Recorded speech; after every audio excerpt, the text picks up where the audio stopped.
have a fish to throw around today, so sorry. You're just going to have to go with the great panel that we have assembled and throwing fish. So I apologize for that. But on behalf of URS, I wanted to thank you for coming, and I welcome you to our URS Showcase. My name is Ann Terranova, and I've been working on water resources and disaster recovery programs and problems, helping our clients to solve problems for the past 26 years with URS. So I've been around for a while, and I'm going to be the moderator for today's showcase. We chose the higher standards topic, invited what I consider a world-class panel today, and we're really excited about that. We've got a group of experts here that, they're going to provide us with their thoughts and their insights because of the importance of this issue. A number of presentations have already taken place over the course of the last couple of days. And a lot of presentations this week, they're going to address such things as climate change and the fact that disaster losses are increasing. I don't know, I don't see Juliet here. I think she said she was going to be able to make it this morning, but I participated in the Community Resilience Workshop yesterday. I don't know how many people had a chance to participate in that one.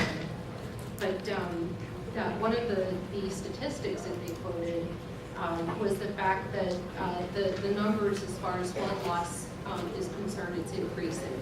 And the one statistic that really stuck in my mind, it's increasing over the course of the last 25 years from $1 billion to $115 billion. So clearly we're not trending in the right direction. This morning what we want to try to do is we want you to come away with some more informed perspective on how higher standards can start to begin to address and reverse some of these alarming trends. So with that, before we get started, this is kind of like my version of the agenda. I wanted to try to make it a little bit more exciting. But what we want to do today is we want this to be a very interactive and engaging process with you and with our panel. It's, again, intended to be highly interactive. We're going to be filming the showcase, and one of the things that we wanted to do is we wanted to provide a pretty high-quality video for folks who might not be able to attend today, but could get the benefit of some really good information that comes out of today's discussion. What we're going to do is we're going to show a quick video, and then each of the panelists, I've asked them to deliver a provocative statement on higher standards. So I'm really excited. I'm real anxious to hear what our panelists have to say with regard to higher standards. Then what we're going to do is we're going to have a facilitated discussion. We're not going to have, a standard, each of the panelists deliver a 15-minute presentation followed by questions and answers. We really want this to be an engaging conversation and discussion about the idea of higher standards. So we're pretty excited about that. One of the things, we're trying to go a little bit, high-tech into the 21st century here. If you're shy and you don't want to raise your hand and ask a question, you can go ahead and tweet us. And we are going to be getting questions through Twitter today as well. So, but I think, based on what I've seen so far at the conference, I don't think there's any shy. We don't have any shy people in the room, so I have no doubt that it's going to be a really engaging conversation. The other thing, about 15 minutes before the end of the showcase, what I've asked the panelists to do is to prepare a closing statement, which is going to kind of, give them an opportunity to impart with you what they think is the most important takeaway or important lesson learned that they got out of today's conversation. So with that, I do want to introduce our showcase panelists, starting with Dr. Stan Brody with Texas A&M. Dr. Brody, he is with the Departments of Marine Sciences and Landscape Architecture and Urban Planning at the University.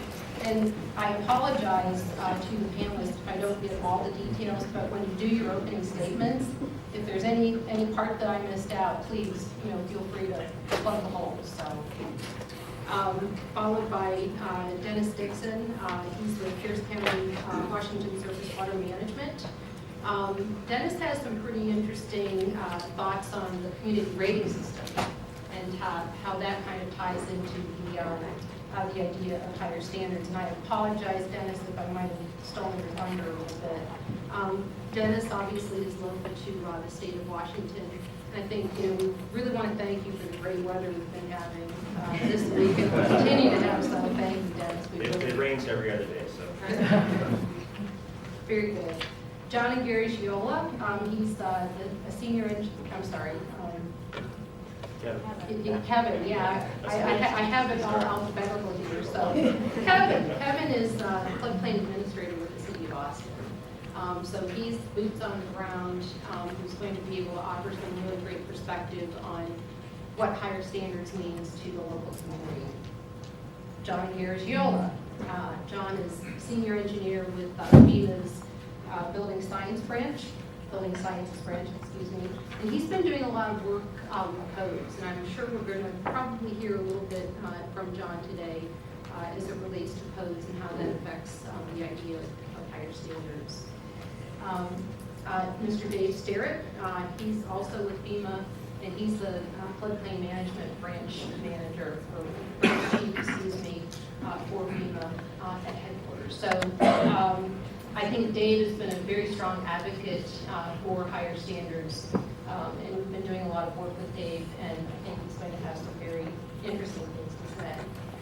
And last but not least, Joe Ruggieri with New Jersey Department of Environmental Protection.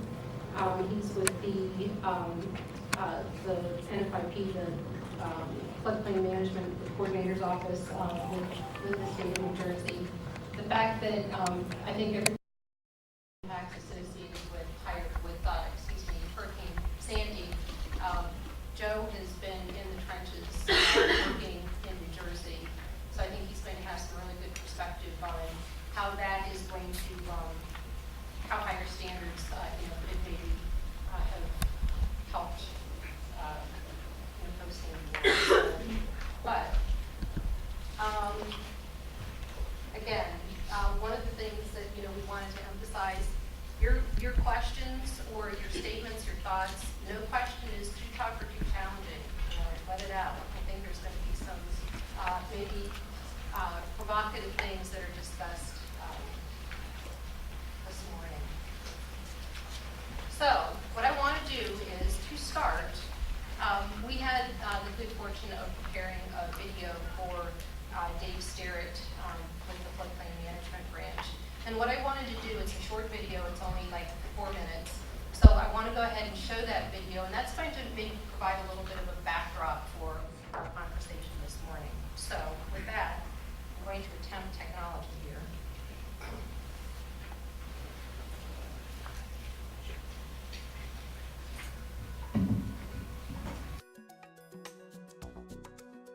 Regulation of floodplains is one of the principal ways we prevent damage from flooding, the #1 disaster in the country. Adopting higher standards of floodplain management can reduce loss of life and damage to property. About 2 years ago, FEMA contracted us to do a national study of the community rating system. And we found that there are 2 major activities that significantly reduce observed insured losses at the community level. The #1 activity is freeboard, raising structures above base flood elevation. Freeboard is a factor of safety, basically. Engineers can predict what we think the floodplain is going to be for a certain return period, frequency period. However, we feel that it's important to have a factor of safety on top of that. We have a floodplain management plan that says the water's going to get so high, we add a little bit more because it's so valuable what we're trying to protect. We want a little bit extra protection. Freeboard also provides substantial discounts on flood insurance premiums. The higher you build, the more you save. The second most important activity, among all activities in the program, is protecting open space in the floodplain. Open space in the floodplain is important for the community and for the city in general, because you're giving the creek the ability to do what it needs to do, which is store floodwaters outside of the banks. At the same time, it's connecting the floodplain, and we see the environment recover significantly when that happens. You look out here where we have set the river back, and you see that an awful lot more diversity is here in the environment, and it's a place that people want to come out and see. Although federal and state government agencies provide guidance and regulation, at its heart, floodplain management is a local activity requiring ownership and accountability by decision makers and people who live and work in communities across the country.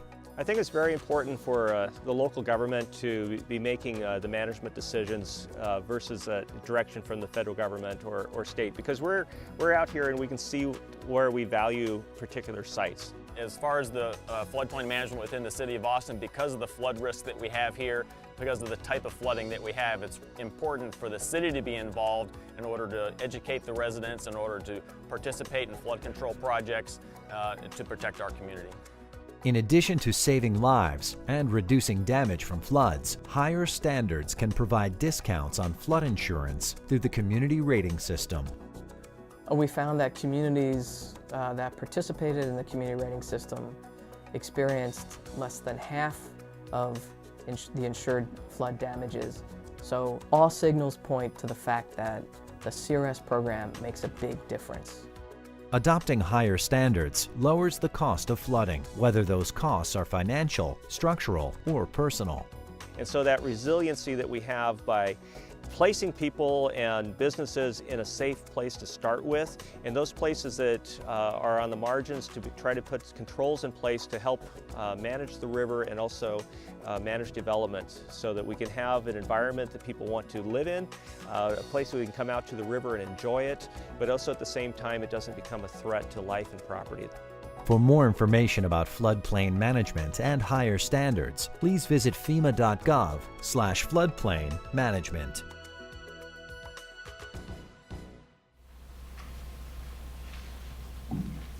Okay, you didn't know you were going to be in the company of celebrities. Let me see if I can get us back to the slides here.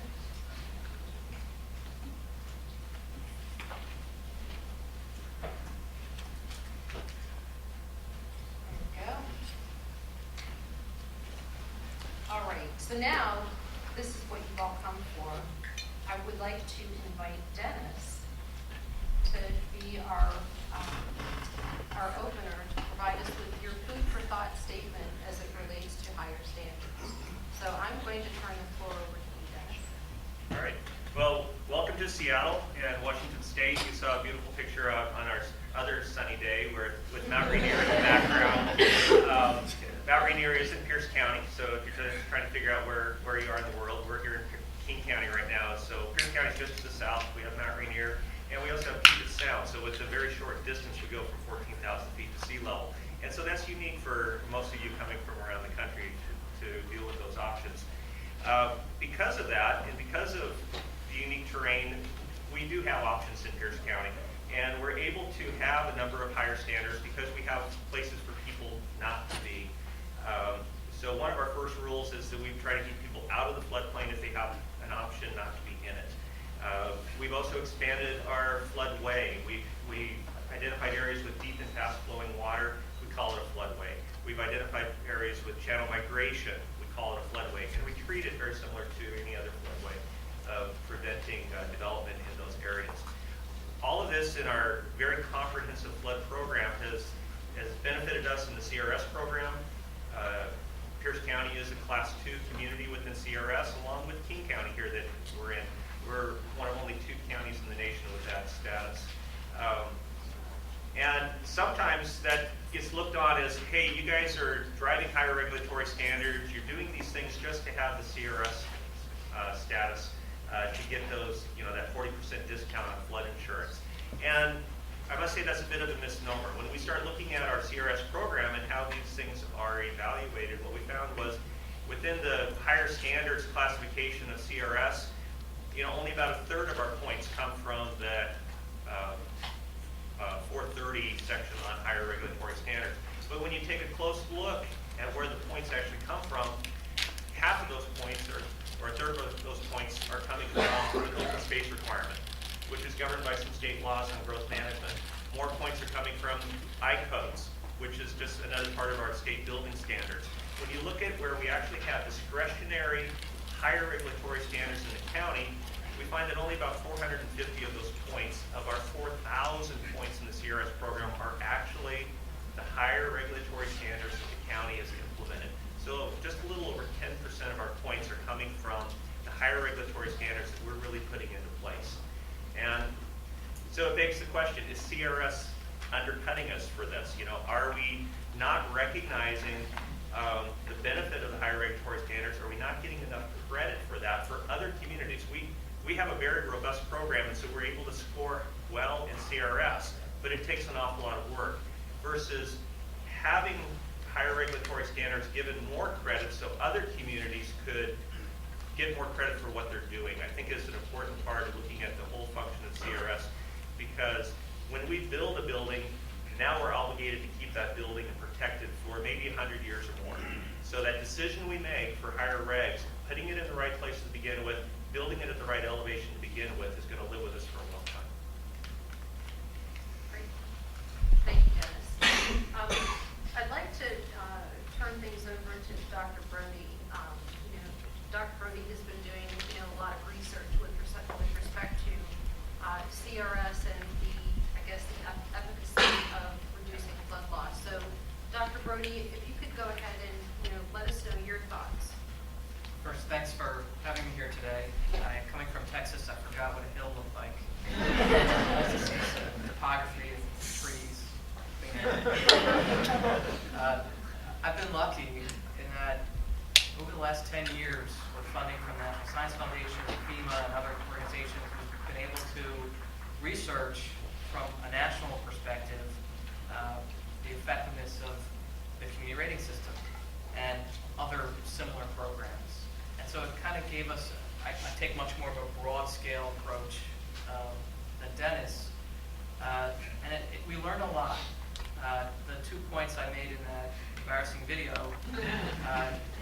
was freeboard and protection of open space in the floodplain. We did this big national study, and we could essentially price out the effect of doing these activities. So, for example, 1 point of freeboard translates, on average, per community in the study per year, about $10,000 in reduced observed flood losses, which at the end of our study period in 2009, aggregating all the points up, that's about $960,000 in reduced losses per community per year on average. For open space protection, that per point bump was about $3,000.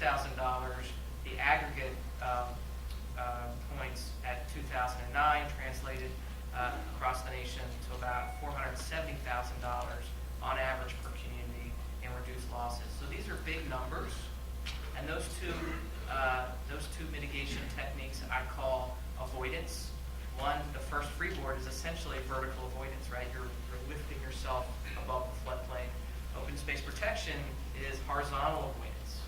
So avoidance, in many ways, is the crux of reduced flood losses. It makes sense, you're getting out of the way. But the reality is, in many places, the development has already occurred, and avoiding is no longer an option. And so one of the provocative statements I want to make is that we can't always avoid. So there are times when we need to resist.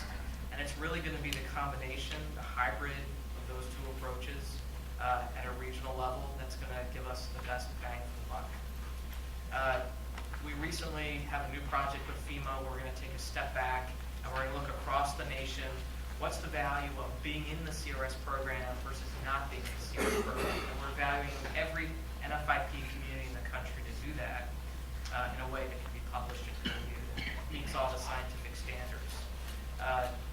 And we should have those results, well, we have to have those results by December. We did a pilot study looking at 1 watershed, 10,000 insured claims, across 22 different communities. It's about a 100-square-mile watershed on the Gulf Coast in Texas. And we found that the households, so there's a household parcel level study, living in a CRS community experienced an 82% reduction in actual flood losses versus their neighbor not living in a CRS community. That reduction in loss plus the savings that these households realize from insurance premium discount is significant. Can we scale it up? I hope so. That's all more to come. The last provocative statement is we're talking about floodplains and what we're doing in the floodplains. But when we track millions of points of losses across the country, to me, an unacceptably large percentage of losses are outside the floodplain. And in Texas and the Gulf Coast, we're talking over half the losses are outside the floodplain. And the CRS program is so focused on this 100-year standard, which I also think is unacceptably low, that beware that people living particularly within a quarter mile of the floodplain boundary are, in my opinion, as at risk to flooding as those within the floodplain boundary. And we need to work towards that in our future policies and approaches to protecting communities and economies. Thanks. Very good. Those are some pretty provocative statements. That was provocative. So even further on the provocative scale, I'm going to turn the conversation over to Dave Sterrett with the floodplain management branch of FEMA. And I know, Dave, you probably have a good perspective from a national, federal point of view that would be great to get your thoughts. Yeah, here's a provocative statement. For many communities, the NFIP minimum standards just aren't good enough. They're not high enough. And it's important for all of us to remember that the way I frame the NFIP minimum 60.3 regulations is in the context of that's the absolute minimum that communities have to do to get access to federally backed flood insurance.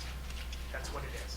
It's the basement. It's the absolute minimum communities and the states have to participate. And we know from our flood loss experiences over the last 40 years and various studies that higher standards work.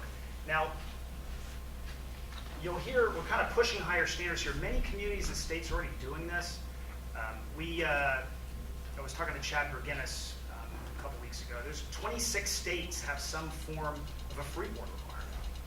Some only apply it to commercial structures, and some's 1 feet. In the case of New York, it's 2 feet. But 26 states, that's over half, have some sort of higher elevation standard in the floodplain, which is significant, and that seems to be increasing. We're seeing more states adopt freeboard, or if they already have it, to adopt a higher freeboard. We also have things to contend with, particularly on the coast in regard to sea level rise. We know that depending what curve you want to believe that the scientists have generated as far as how much sea level is going to rise over the next 100 years, those estimates are anywhere from 3 feet to 6 feet or more. So in the case of, for instance, New Jersey has been very proactive in kind of recognizing that and having state higher standards related, particularly on the coast. Climate change, it's a little harder to deal with. It's easier from a scientific standpoint to kind of quantify how much the sea level rise. You can see the different curves in the different ranges. A little more difficult with climate change, other than to say certain places are going to be a little more dry. How much drier, we don't really know. And some areas are going to be wetter, which is, the science just isn't quite there yet in relation to it. But sea level rise, certainly it's getting there. So Sam talked about the main findings from the Texas A&M study with regard to the community rating system. Yeah, the two biggest activities that are the bang for the buck are freeboard and open space. So FEMA conducted a CRS reweighting form where we looked at all of the points that are awarded for the CRS program in 2012. Sam was part of that, and some of the other folks in the room were. And we kind of reassembled and rejiggered the points where we significantly increased CRS points for both freeboard and especially open space. In the case of open space, we more than doubled the available credit in the CRS program for open space. And we did also significantly increase it for freeboard. So that may benefit Pierce County when you guys do your recycle visit here. Pierce County, I don't know if you mentioned the CRS Class 2 community, and as a CRS Class 2, instead of getting cycled every 5 years, they get cycled every 3 years. So that will happen to you September. Okay, this September. Not that anybody's counting. No.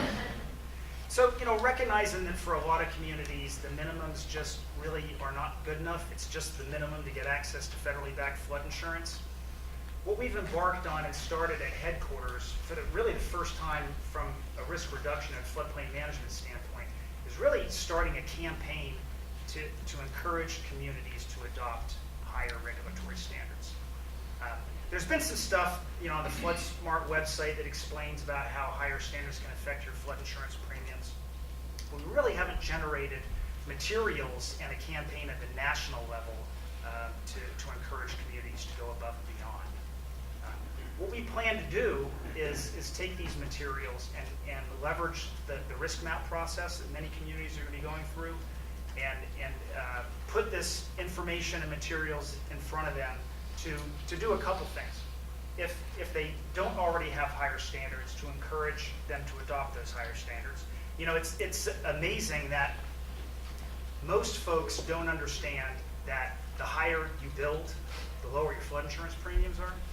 If you talk to non-flood weenies, they just think that federally backed flood insurance it's subsidized. They don't kind of get that connection between lower premiums and building higher. So we've developed materials that we're going to be housing on the website for them to get access to see how much do you save, flood insurance wise. 46% for the first foot of freeboard off your premium. Then it goes up, and then to 2 feet it's like 52, and 3 feet it's 57-ish. It's significant. People don't get that connection, and we really want to get that word out. For coastal communities, one of the things FEMA has also not done a good job on is communicating enclosures and V-zones. How many V-zone communities we have out there? There's a few. So what a lot of folks don't realize is building an elevated structure in a velocity zone, if you fully enclose under that structure, it essentially doubles your flood insurance premiums. Doubles. So the average V-zone policy, and this is ballpark, say $4,000 a year for a post-firm V-zone policy for a home.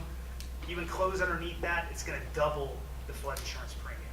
So we've produced materials that are going to be on the website communicating to folks. My sense is that many of those people that were, or the building professionals, architects designing the building and homeowners, if they were presented, they want a enclosed parking area underneath their house. So then to put it in economic terms, are you willing to pay $300 or $400 a month for that enclosed parking area underneath your house? My guess is many folks, when informed of that information, would probably elect not to fully enclose underneath. So the 2 strategies that we're going to push are getting new communities into the community rating system and current communities in the CRS to try to get them to increase class. I have to kind of temper that with bringing in new communities. They have to be minimally compliant with NFIP minimums. That could be a pretty big bar for some communities. We want communities to be earning the discounts because the discounts, which amounted to about $360 million last year in CRS discounts to communities, are what we call revenue neutral, which means our actuaries, to pay for those $360 million of CRS discounts, they raise all premiums to offset that $360 million, which accounts, they're essentially, what it equates to nowadays is they're raising all flood insurance premiums across the board about 9% to pay for the CRS program. So we want those CRS communities to be earning the points, so because other folks are paying for those discounts. We know higher standards work. We know the CRS program works. We're doing a study, another study is being conducted in Region 8, where they're comparing last year the Colorado flooding, which I'm sure some of you saw.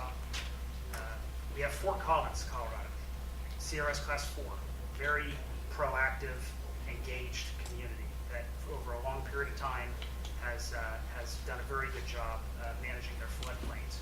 What we're doing is we're studying the differences in the flood losses for Fort Collins and neighboring communities that aren't doing those proactive things that Fort Collins is doing. And I can tell you just preliminarily, Fort Collins, for that very large, almost base flood event, had 4 flood claims, 4 NFIP flood claims. And the neighboring community had 400. So we're getting more and more data to prove that higher standards and the CRS program works. Very good, thank you, Dave. I'd like to have Joe provide your perspective because you're looking at it from what you're doing in the state of New Jersey, and in a post-Sandy world, I'm sure you've got some good insights as well. So if I could give you the floor for a few minutes, that would be great. Thank you, Ann, and thank you for inviting me on this panel and for everybody to come listen to us. New Jersey, we're located in the Northeast, and we're a relatively small state. However, we do have the most densely populated state in the country, and we do have a lot of flooding problems. About 30% of our area is special flood hazard area, so, and it's, we're pretty built out in a lot of these areas. So early on, even before FEMA started producing flood insurance rate maps in New Jersey actually started delineating their floodplain areas in the early 70s. And we've always, at the state level, we've had a regulatory program. So if you're doing any development in the special flood hazard area, you don't only have to get a permit from your local community, but you also have to make sure you're meeting the state standards and applying for the proper permits at the state level. And we've always had higher standards. We're talking about freeboard. New Jersey actually regulates to a wider floodplain than the 1% annual chance flood. What we've done since the 70s, we've actually mapped 25% more flow than the 100-year flow. And we've mapped those special flood hazard areas. Not only that, we've required a foot of freeboard on top of that wider floodplain. So, we talk about, Sam was talking about areas outside of the special flood hazard area or outside of the 100-year floodplain that are impacted during events, and a lot of the flood insurance claims come from areas outside of the special flood hazard area. By regulating to this higher floodplain, which adds 25%, we're not only adding freeboard vertically, but we're actually adding that freeboard horizontally in the state and our riverine areas. So that's one higher standard that New Jersey's had since the 70s. We also regulate to a stricter floodway. We regulate to a 0.2 foot rise floodway instead of the FEMA minimum standard of the 1 foot rise. So in New Jersey, some of you may have heard of an event that we had a couple years ago in 2012 with Superstorm Sandy. New Jersey not only has riverine areas, but we've got a large coastal area. And we were impacted by Sandy in 2012. And unfortunately, fortunately, you can look at it in different ways, but at the time, we our coastal mapping was outdated. Some of the mapping was even from 60s, 70s, the 80s. So after that large event, we had tremendous amount of structures impacted, and we knew that, you know, people were going to want to start rebuilding after the event, and we didn't want people to rely on the old, outdated firm maps. So at the time, we worked with FEMA to produce advisory maps. We call them advisory-based flood elevation maps, ABFEs. And, you know, FEMA did a great job in getting those maps produced quickly after the event, and get those maps out. But those maps are sort of conservative, and they had to be conservative because FEMA had started to redevelop the maps along the coast as far back as 2009, but the modeling wasn't completed when Sandy occurred. So there was some conservatism in the ABFE maps. Now, New Jersey took a proactive role once those ABFE maps were released by FEMA, and also required, you know, adopted those maps at the state level, and also required a foot of freeboard above those ABFE elevations, which were also conservative at the time. So anybody who wanted to redevelop quickly or soon after the event, while the firm maps, the final firm maps or preliminary firm maps weren't completed, were required at the state level to use the ABFE maps plus a foot of freeboard. So, you know, in New Jersey, we've recognized that, you know, that a higher standard, higher freeboard, wider special flood hazard area is important and can help in reducing flood losses moving forward. So that's all I've got right now.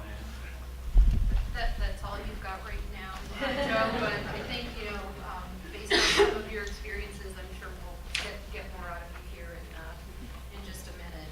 How many of you are from like a local community or county?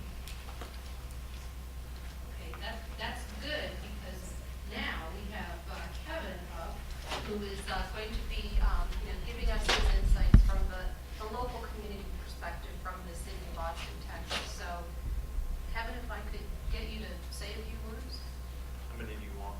Let's see, tweet is 140 characters.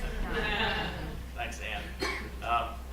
Well, as she said, I'm from the city of Austin in Texas, and Austin has been a pretty progressive community, not just in floodplain management, but really water quality for decades now. And we have a lot of precious resources as far as springs in our area, and a lot of water quality protections for those springs, in addition to any of the other rivers in the area. But we had what we call the Creeks Ordinance back in 1974, and that's really where we started regulating to some sort of a floodplain, and we required people to put a 25-year floodplain on plaques, and that's kind of where things started. Then as the 70s went on, and FEMA came on board, and we entered the program in '81. Essentially, with the program we have now, there's been a few tweaks to it, but we have a lot of regulations that go above and beyond the minimum standards. Most significantly, we're a no adverse impact community, and to us that means zero rise in water surface elevation and zero loss in floodplain volume. And we regulate that really strict, and we hear a lot about it, and I'm not going to go on about what we hear, but I'm sure you've heard some about it as well. We also have freeboard, minimum 1 foot, 2 foot within the central business area. We have what we call the safe access rule, which is essentially you have to be able to walk from the house to a point on the right of way, all that's out at 1 foot above the 100-year floodplain. That's probably probably the toughest regulation for us. Some properties can't meet it. Just period. They just can't develop property with that rule. So that's a tough one for us. Then there are some others. I won't go into all of them. I'm kind of wanted to steal a quote that Mark Isaacson had earlier today from Alexander Pope. Said a man should never be ashamed to own that he's wrong. And I'll say, I mean, as an engineer, and I'm not saying this because it makes me any smarter, I would actually say that in some cases engineers tend to be a little, have blinders on. But as an engineer, I mean, I've been doing floodplain studies and modeling for more than 20 years. And to be quite honest with you, we just get it wrong. We're just not right all the time. There's no way for us to be right. And these models, as good as they are, they can only, we make so many assumptions in these models, in not just the rainfall, but with how the water travels to the stream. And then we've got a very urban community and a lot of bridges and culverts, and what comes with that? Well, debris, and we don't even account for debris in the models. So to say that we're going to create this floodplain study that's so inaccurate, if you will, and we're going to regulate to the minimum standard, which is here you have to build the house at that elevation, it just doesn't make any sense. And I think, I mean, if it's not, it's going to be hard to go to FEMA and on a national level increase the minimum standards. But from a local perspective, it can start there, and you do it within your community to say that the minimum standards are there. It's just not. It's nowhere near enough. It's not that it's not just not enough. It's nowhere near enough to actually protect your community. And we have lots of examples of it within our community. We just had devastating floods in Halloween in 2013, and I mean, we have cases, where yes, the flood kind of matched 100-year. Well, in some cases it didn't, and in some cases where people built above, they didn't get flooded, and their neighbors who maybe built 5 years before, or maybe different, they were in the county, maybe not in the city, they did get flooded, and we have lots of cases that indicate that. So the minimum standards, it's just not good enough, and we do the best we can to try to approximate what these floodplains should be, but going above and beyond in a lot of different ways. It's not just freeboard, it's not just open space, and we've got a lot of incentives to do that within the city, but there are a lot of other things that we need to do as a profession to get people to increase their minimum standards. And then it's all about communication. For me to go to our city council and talk about making rules harder, or for us to go to FEMA or to go to Congress and say we need to make rules more strict. We need to have a lot of facts to back that up, and it's a way, and this is where being an engineer may not be the best thing, is how you say it to people, and how in the examples you give, and you have to make it very simple that what the point is that you're trying to get across, and that's that communication both to the policy leaders as well as to the public is why we're doing this. I'm not, not the guy, a developer will come in, I'm not trying to make you put your house a foot above the floodplain just because I want to. I mean, like somebody commented on how freeboard saves you money, and when you lay that out for a homeowner, even though he's got his builder standing right next to him, I don't look at the builder, I'll look straight at the homeowner and say, do you understand the implications of your flood insurance rates based upon this decision? We go through it with them, and then they say, hey, build it a foot above, 2 feet above, I don't care, do it as high as you can get. So it's that communication that's really important that I think from a local perspective, we have started in Austin, and there are many other communities in Texas that do that, but it kind of grows locally, and then it can get to larger groups, and then maybe someday FEMA will increase the minimum standards. Great. Thanks, Kevin. As a communications person, it's music to my ears, so I love your insights. Last but not least, Johnny Garagiola with FEMA Building Sciences Branch. I asked him to provide us with a provocative statement. I know Adrian Sheldon was afraid to ask John to provide a provocative statement, but I did that for you, Adrian. So John, I'm going to Thank you, Leanne. I don't know, going last, is there anything left provocative to say? Well, I'll give it a shot.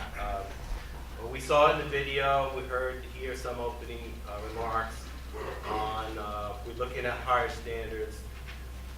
Certainly a couple of the top two that make a difference are the freeboard and the open space. We heard about some others, about expanding the mapping, having no rise requirements, and then the challenge is about any kind of higher standard and getting it adopted at the local level. But what do higher standards mean to you? Let me just run through a list here. Some of these are covered and some of them are not. Freeboard for residential and commercial structures. Yes. Higher freeboard and minimum 500-year protection for our most important critical and essential facilities. Yes. Making all enclosures have flood openings, including enclosures in the B zones. Making structures in coastal A zones meet V zone standards. Making dry floodproofing in A zones more restrictive than the minimum NFIP.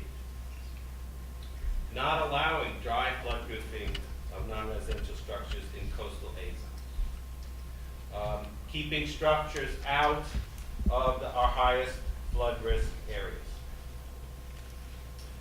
Linking structures to the nation's voluntary private sector consensus standard for flood design and construction. Ensuring structures are not designed just to resist flood hazards, but all the natural hazards. Having consistent permit conditions, requirements, inspections, enforcement apply to all work on new and existing buildings. I submit to you that any one of those can be difficult to put through and get accomplished at a local level, at a state level, or all of the political challenges and issues and debates that can derail any one of these. But I submit to you that all of this has been accomplished in the international codes and the American Society of Civil Engineers flood design and construction standard. And more than half of the NFIP communities are using these codes and standards. If you're not using these codes and standards, at least as a baseline for higher standards, you should ask yourself why. You should seek to learn about the benefits of these codes. Talk to your neighbor jurisdictions or states who are using those codes. If you are using these codes, know what's in them. And don't just settle there. Get involved, whether it's at the state or local level or state level or at the national level. These codes go through a regular code development cycle, and the public is invited to participate. So get involved so that each time those codes and standards are reviewed for the next edition, that many of these ideas we're hearing are submitted, are presented, are proposed.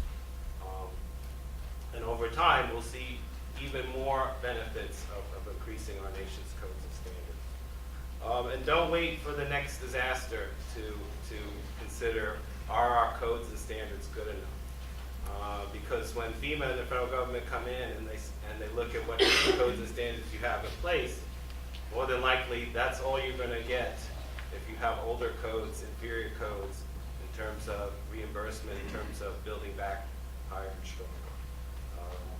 And FEMA has a lot of guidance to help provide advice, recommendations, and tools for using these codes and making provisions even stronger.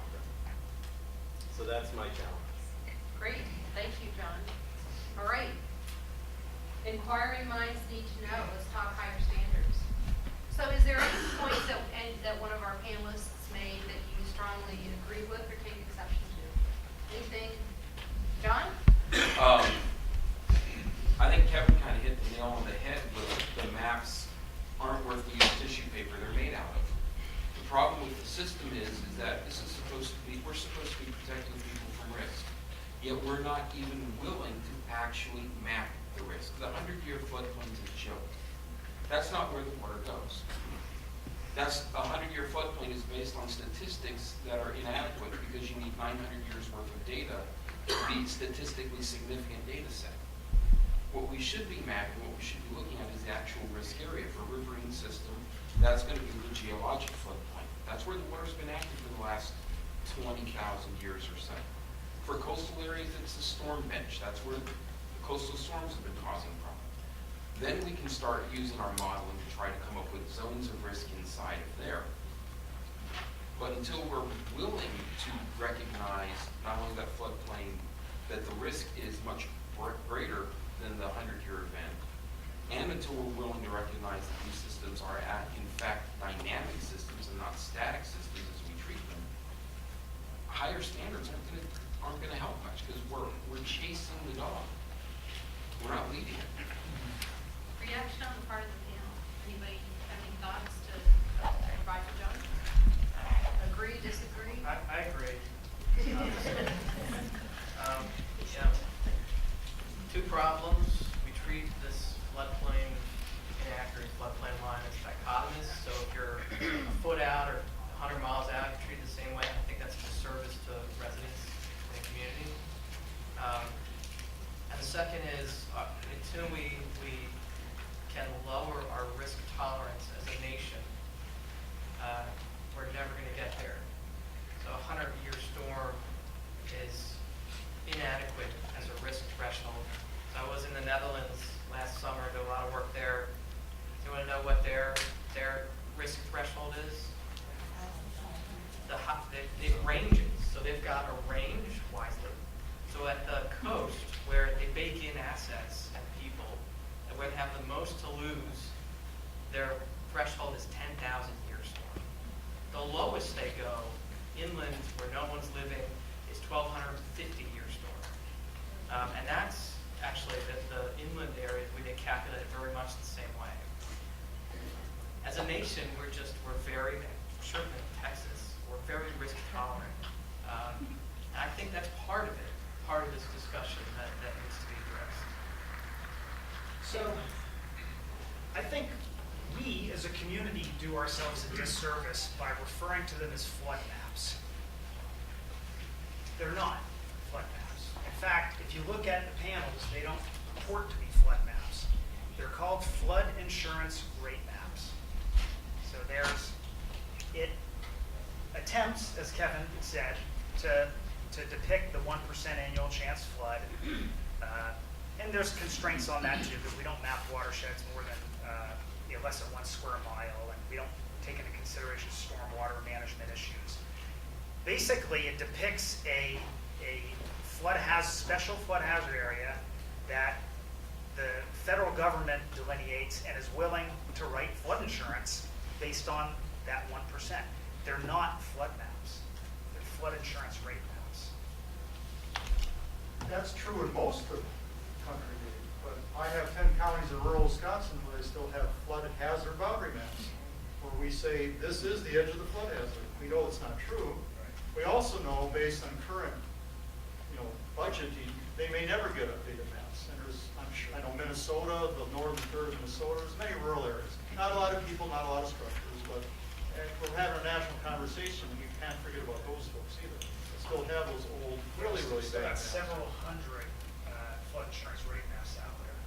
And not to mention the fact that most of those flood insurance rate maps are just nothing more than a straight copy of those original flood hazard boundary maps.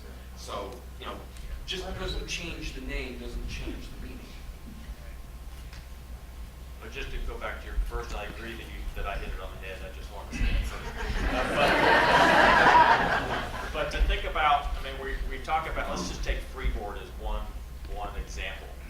The minimum standard has no freeboard. It's at the 100-year floodplain VFE. You know better than all of us, but we think how hard it would be to make the minimum standard 1 foot above. That may never happen. I don't know, I'm not going to say never, but that's a tough challenge. Think about making the regulatory storm the 1,250-year storm. I'm not saying it's a bad idea, but that's a lot to bite off and chew. Not to say we shouldn't head that way, but that's something to think about. One of the things I look at that is the variability within a particular flood. And one of the problems we have is everybody keeps thinking that, well, we just had the 100-year flood. And on the Puyallup Rivers coming off Mount Rainier, in 2006, we had a 164-year flood. Thanks to USGS, we can get that really pinned down. At one of our gauges near city of Hording. But further downstream, by the time we got to Tacoma, we were at the 10-year flood. And so somebody says, well, hey, we just had the 100-year flood. I say, not at your home. And, you know, trying to understand within the particular river reach, within the particular event, within the particular flood that everybody saw in the news, we didn't have the 100-year flood. But they said, well, our house didn't flood in that storm. And that was the big storm, so I must be safe. And so it's communicating this risk within the specific flood that we had. You know, Austin, they just had some big floods, but you know that not every place had the flood. Right, and well, and also today's 100-year flood is tomorrow's 50-year flood or 25-year flood. Or I had a storm event a few years ago that dumped 5 inches of rain in 45 minutes. According to NOAA Atlas 14, that's a 1 in 165,000 year event. But I know I get 4 or 5 of those every single year in my 1,200 square mile county. So it happens a lot more often than they say. We have somebody in the back that wanted to make a comment. I was actually going to go to a new topic. That's okay. That's okay. Good morning. I'm Maggie Skandarian. I'm from Portland, Oregon, and we're a Class 5 CRS community. And I don't want to pick on Dave, I think, but this might be for you again. You were talking about encouraging, communities to raise their rating in the CRS. And it's interesting to hear from you about how much CRS costs. Clearly, if we're getting discounts, that's less money going into the coffers. And interesting to think about how that gets absorbed. I guess I would just say that for us, it's really expensive to be part of CRS. And I'm sure you've heard this before. Even though Portland's pretty progressive and we do lots of cool things, we pay for CRS through my little program in Johnson Creek that's like buried organizationally because nobody else in the city will take it on. And we happen to have folks in our watershed who are pretty low income that are really impacted by flood insurance rates. So we keep administering this program. We don't really want to be a Class 4 community, quite frankly, because we can't afford to do that more frequent reauthorization. So I guess I would just put out there that the recurring theme through everybody's comments seems to be communication and us being able to more effectively communicate what the benefits of this program are. And so if we're going to really get excited about increasing our rating, we need to be able to convince people pretty effectively within our community why it's worth it for us to spend more money to participate. And while I'm rambling, I will just say, and no offense to anyone, but I joke about how FEMA it's not really English. You know, like when you read stuff that gets put out by FEMA, I have 2 advanced degrees and I can barely understand some of it. So I think we need to do a better job collectively in figuring out how to communicate this stuff to folks so that they can understand it, both the electeds and the people who live in the community, and the folks that ultimately will support the community's participation in this. So I'm not sure where the question or comment is, but there you have it. Can you just give some examples of when you say it's expensive to be in CRS? Can you just give us some very direct examples? Sure. I have a small team of folks. There's 5 of us that are my direct reports. And I can't remember off the top of my head now what the time expense is on an annual basis to do. I always get it confused. It's re-verification every year and reauthorization every, I can't remember, are we every 3 or 5 years now? I think we're every 3 years, right? If we're Class 5. Should still be every 5 years. Okay, that's right. When if we go to 4, we're every 3 years. So on the 5th year, because, which is a good thing, that the CRS coordinator's manual tends to change and things change, we can't keep up with that, and it would take us forever to figure out how to do our reauthorization. So we hire someone to come in who's familiar with CRS and can help us go get, amass these reams of paper that we have to submit. for us to do that every 3 years instead of every 5, out of my little budget, my little, $200,000 a year operating budget, it's kind of a big thing. So we pay a consultant, and then there's a fair amount of staff time to just do that administration. And I know The accounting basically is not necessarily what you're doing, the activities within the program that you're getting points. It's the accounting process is kind of what you're doing. correct. Okay. I just wanted to clarify. Yeah. I mean, it's business as usual. We're lucky to live in a community where we're doing stuff that just count. We're not really. There's a few things. There's some of the outreach pieces that we might not do otherwise. I think there's a few other accounting procedures that we would do, but it's really the administration of being part of CRS that it's a chunk of work, Right. Take And, it, yeah, yeah. and that's, we hear that criticism fairly often.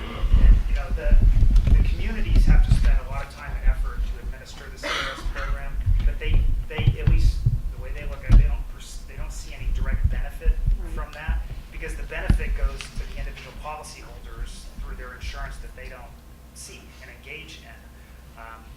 Now, one of the things, the studies that Texas A&M is doing and Region 8 are doing, hopefully you'll be able to demonstrate to your elected leaders the flood loss reduction that the community is enjoying that wouldn't be enjoying otherwise, the economic disruption and everything that goes with being flooded. On the point of, so you definitely we have our community as floodplain managers, flood mappers, grants people. We have our own terminology, and we don't do a real good job of communicating that. In fact, it was touched on earlier. Communicating to non-flood weenies, as I call us, putting in terms that they can understand. So one of the things that we've done with the higher standards literature that's been produced, we have tried to put it in terms, we specifically targeted these documents to elected officials.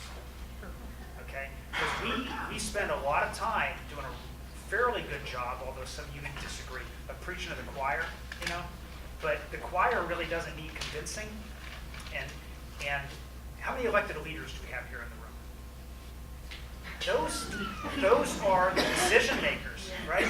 I mean, those are the folks. It's great for us to float ideas on higher standards, but we're not really. We can't make those decisions. It's our elected officials. So we've specifically developed the materials to be targeted, and I hate that term, but targeted toward elected officials in terms that hopefully they can understand. And that'll be housed on the Higher Standards website when we get that up and running here very soon. This gentleman right here. I guess I'd like to provide a criticism of the CRS program to some degree, and it conflicts with what I've heard here today. I'm from a community where we have adopted higher standards. We adopted a 0.1-foot rise. We do not allow the creation of any new building site unless there is sufficient area outside of the floodplain for the development to actually occur. If there is even an intermittent stream that's unmapped, the developer has to map the 100-year floodplain and then stay out of it. And we adopted future conditions mapping. So I think we have done just about everything there is in terms of higher standards. But we're only a class 7. And I'm not sure what other higher standard. We also have a 2-foot freeboard. So, I mean, we have adopted higher standards across the board in almost every single imaginable way, and we're only a class 7. And so, you're saying stay out of the floodway or out of the floodplain. We are staying out of the floodplain every which way you can. We are identifying new floodplains that are not FEMA identified, yet we are regulating them as if they were. And we're only a class 7. Which is for the folks who don't know, that's a 15% discount. So with the reweighting form, I'll tell you, those type of activities that when you receive your cycle visit, you could very well, you're going to get more points. The question is whether it's going to translate, there's going to be enough there to translate into a class change. But the things you described is exactly the type of activities based on Sam and Wes's study at Texas A&M, we significantly increased credits for it. hope so. Because we did not credit open space, for instance, to the degree that we should have. And we don't have any FEMA insurance people in here, do we? So let's talk about that. So the insurance people would kind of have the final say on the points because they control that portion of the program. And over the years, they did not want to give a lot of credits for things that didn't result in buildings. I know that sounds ridiculous to us floodplain managers. So we had kind of a thing to overcome with the insurance side of the house and convincing them that we needed to increase the open space. Not building in the floodplain is a good thing, and we need to be crediting. Freeboard, we got the freeboard credits significantly increased. And, you know, traditionally the insurance side of the house, who are not here to defend themselves, they would say, well, we don't want to give a whole lot of credit for freeboard because they're also going to get a huge savings on their flood insurance. So they're kind of like double dipping here. Well, so, you know, we were able to overcome that mindset as well to get those some of those things that you described are going to get, or already receiving significant credit. Freeboard, open space, over 2 times the amount of credit is available now that was available prior to the annual changes. Thank you. You had a question? Comment? So far, we're talking about CRS mostly here, but FEMA has a beginnings now of a environmental impact, programmatic environmental impact statement on the NFIP, where I think the question of what higher standards, it might be beyond CRS as the point of implementing higher standards. So I was hoping that we could have a little discussion about what would be the standards that sort of rise to the areas that might rise to the top of where attention ought to be placed. I think it is freeboard probably. And the second point was just I didn't hear in the list much about fill in floodplains, but there are a lot of situations where cumulative fill is drastically impacting the floodplain in terms of its operation. So two things that have to. Well, I'll throw out one thing you said about maybe freeboard's the first one. I would submit that floodways need to go away completely. That would be, to me, we don't have floodways in the city of Boston. We're zero rise, zero loss floodplain storage, but from a technical standpoint or reality standpoint, a floodway makes absolutely no sense. Get rid of it. And then degrade accordingly, I guess. So recognizing that, you know, we have the NFIP has an ESA problem. Many of you may have heard, particularly if you live here in the Pacific Northwest. And in partial recognition of that, when we did the CRS reweighting, the freeboard credits now are more complicated, but they give significantly more credit to communities that do not elevate on fill. Okay, there's 3 tiers of the freeboard credit. There's just the points received for having 1, 2, or 3 foot of freeboard. Then there's another point structure which is more points for having an elevation, a freeboard requirement, and requiring compensatory storage within the floodplain. And then the highest points, the highest amount of points that a community can get for freeboard is if they do not allow elevation on fill as an elevation technique.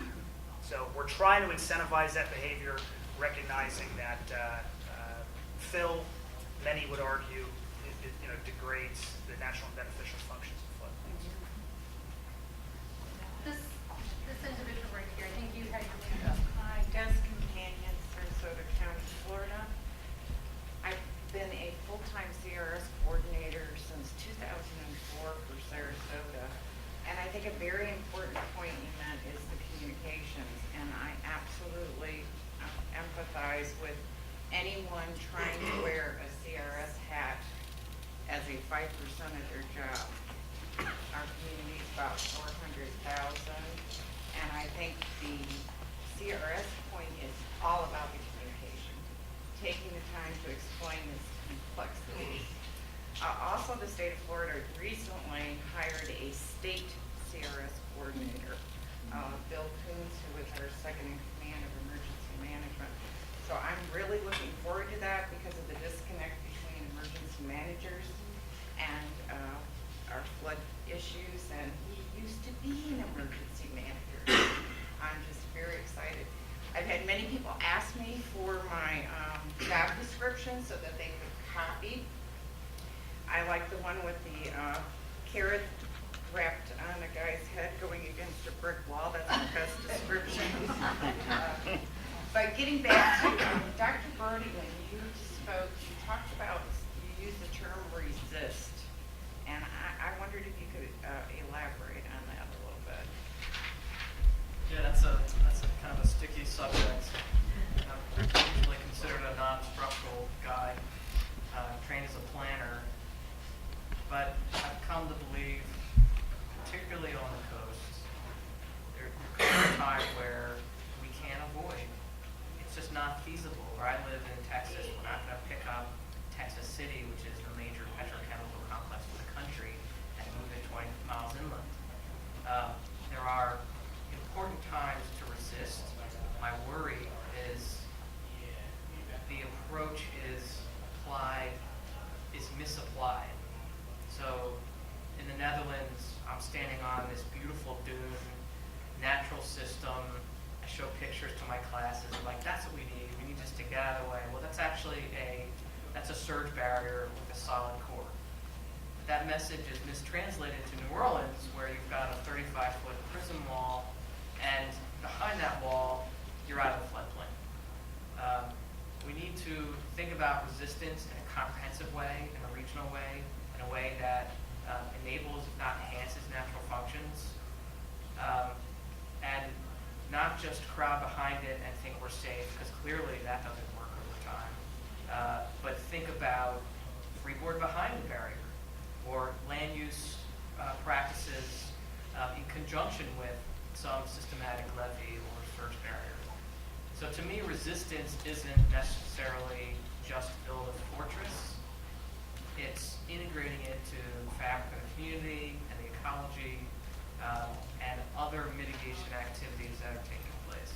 And really, it's probably going to be, and again, I'm a non-structural guy, so I hate to say it, but it's going to be a combination of these different approaches working together that's really going to give the biggest bang for the buck. There are occasions where we need to resist, and think about that as flood managers. A point that I was thinking about in response to another comment: does the CRS have to be so complicated?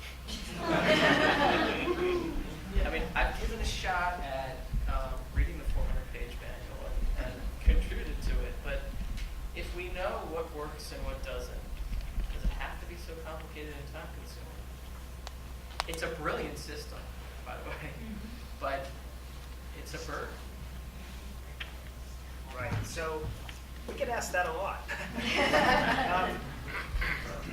We've tried to strike a balance, perhaps not to a lot of folks' liking, of making it user-friendly, but at the same time having a rigorous process in place where we can demonstrate that communities are actually doing the things that they claim they're doing.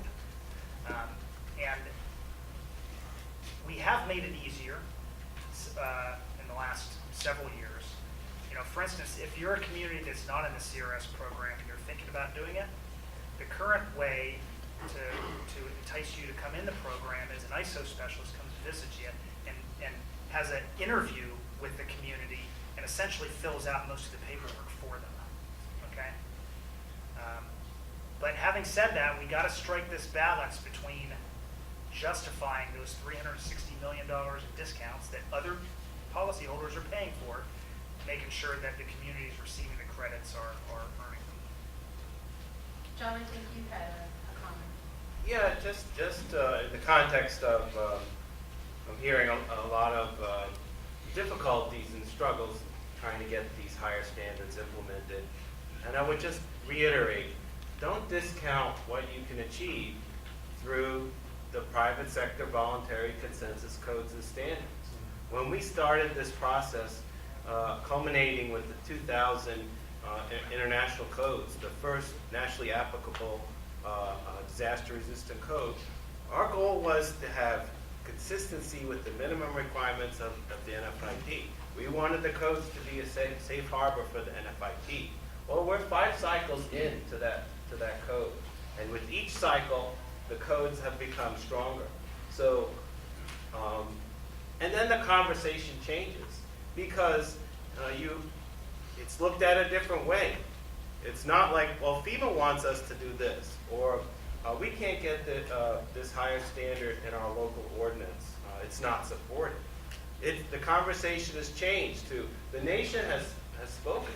The nation's open consensus process, which is balanced and has representation from all stakeholders, has convened and conceded and reached consensus and decided that this higher standard needs part of the codes and standards. And then the conversation has changed. And when codes are considered at the state level, and then they carry a different weight, a different emphasis, and it's not FEMA is making me do this, or I can't get support from my political leadership. It's coming from a different perspective. So just think of it in that context. And I think, Dale, you had a comment? Yeah, I just, a lot of discussion is focused on insurance and CRS. I guess a 2-part question, one for Dr. Brody. And when you were looking at open space, were you just looking at reduction in damages to residents, or did you factor in reduction in infrastructure damage? And I guess I'm a firm believer in you get what you measure. And I know the insurance premiums and CRS is one thing, but maybe a question at the state and the local level. If there was a simple way to get credits for adopting higher standards, and when you do have a disaster, if your state and local share on the public assistance program or whatever was cut in half, because I believe we're risk tolerant, because if you're not adopting higher standards, either through the public assistance program, the individual assistance program, Federal Highway Administration program, Community Development Block program, there's a safety net that always bails the communities out. So I guess a question, maybe for everybody, including the panel, would you be more prone to adopt these higher standards if you had that carrot and not just reduce insurance premiums? Because I think there's a disconnect there. I don't know. I see Dave shaking his head. This is actually a concept that Craig Figue's talked about, having a sliding scale. And actually, this has been talked about in the association for years as well. Don't know if we'll get there. Sure would be nice that if the real proactive communities got a more favorable cost share and the less proactive ones paid more out of their own pocket instead of having the federal government pay. I'd like to address one quick thing that Kimberly talked about as far as freeboard. What she described is why one of the reasons why there's not a national freeboard requirement, which is for instance, in Fargo, North Dakota, in many areas, the difference between the 100-year and the 500-year is less than a foot, 6 inches in some areas, or less. And then there's other areas with different topography where 1 foot doesn't get you much at all. So that's one of the reasons why the minimum standard and no freeboard has been added, is because it really varies from locality to locality as far as what that freeboard really gets you. And that's why it's been a community decision or state decision. I'd like Dr. Brody for you to comment on Dale's comment, and then we'll have time for one more question, and then we're going to have to wrap up our showcase this afternoon or this morning. So your question was, we were looking at residential losses via the NFIP claims. So it's a fraction of the actual loss. And you're right that protecting open space in the floodplain should be more about enabling natural functions in the floodplain, particularly naturally occurring wetlands, which we have evidence that the flood damage reducing effects of the wetland extend well beyond its perimeter, right? So you can be a quarter of a mile away from a wetland that's protected and still receive benefits. We can measure that. I think what Dale's talking about is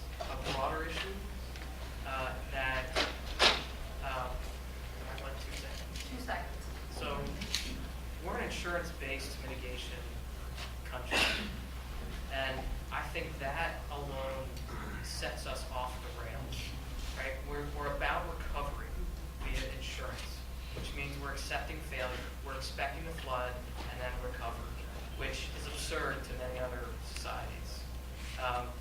1968 was a good moment. The ASFPM's done a lot of good things, but in reality, there's a tension.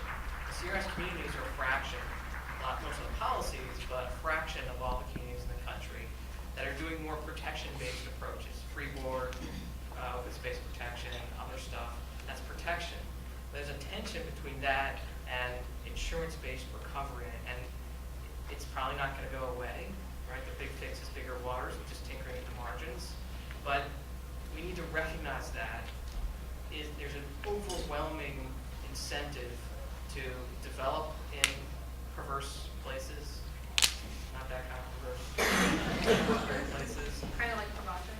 Right. Yeah. The NFIP is driving us off the rails, and until we can take, as a nation, more of a protection-based approach, which is embodied in the CRS, as a nation, we're going to continue to have that.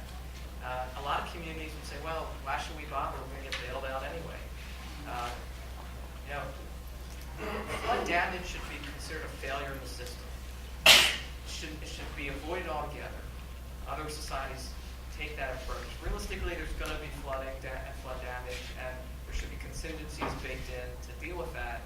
But the second we accept failure and gear our entire mitigation system around it, except for some bright spots, you guys are all in bright spots across the nation of regular NFIP communities. Until we understand the tension of the comment, it's going to be really hard to stop what I call the bleeding. $3.5 billion a year in just insured damages. That's too much. I'll stop. Very good. And I apologize. We are in the witching hour, and I know that. Just one real quick. Okay. And when we're talking about trying to get higher standards at either the local, state, or the federal level, we don't talk much about the benefits outside of CRS rating or lower insurance rates. Has anybody anywhere actually ever done the economic study to say what the economic benefit to the local community is of those homeowners having that extra money in their pocket to be able to spend in the economy, or that maybe their home values are actually higher up after a flood event, or any other rundowns where that economic benefit of those higher standards might actually lead us to, in order to get the elected officials to think that, yeah, this could be a good thing. We just did one, and it's been published, and I'm going to send it to the world.